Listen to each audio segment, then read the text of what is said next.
théorie biologique et concept de pays en voie de développement.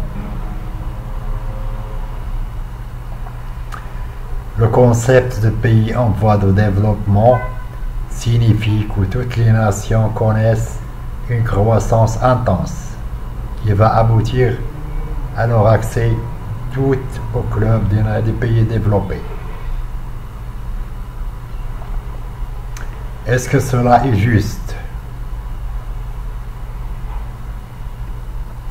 Nous avons vu que l'évolution n'est pas automatique.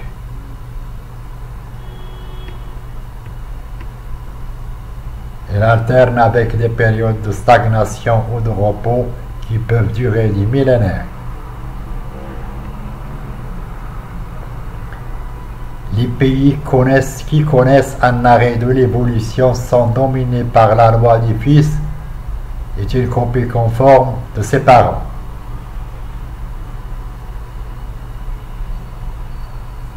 En plus, l'évolution biologique n'est pas nécessairement positive. Elle peut être négative au moins en théorie.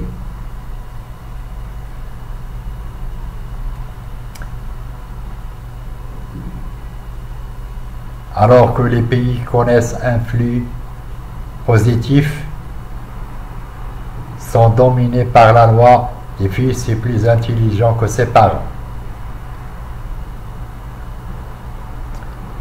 Le concept de pays en voie de développement n'englobe que les pays qui connaissent une évolution positive,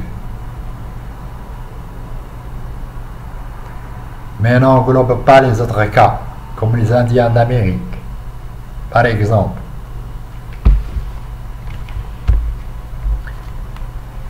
Ceux qui ont forgé le concept de pays en voie de développement ont été influencés par la théorie de l'américain W.W. Rostow, qui stipule que le développement suit le modèle étape traditionnelle de collage économique. Ce que j'ai appelé le fils est plus intelligent que son père.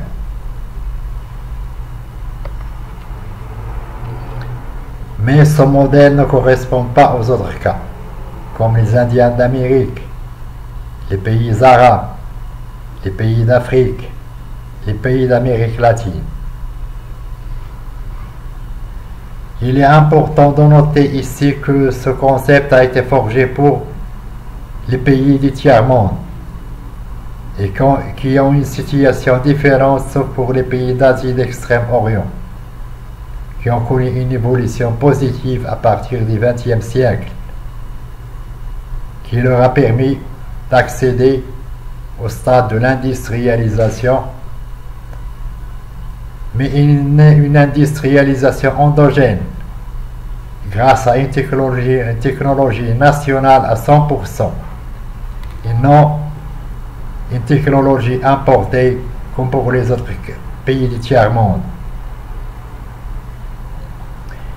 Il faut se méfier des concepts, car ces concepts ont été forgés en conformité avec les théories dominantes.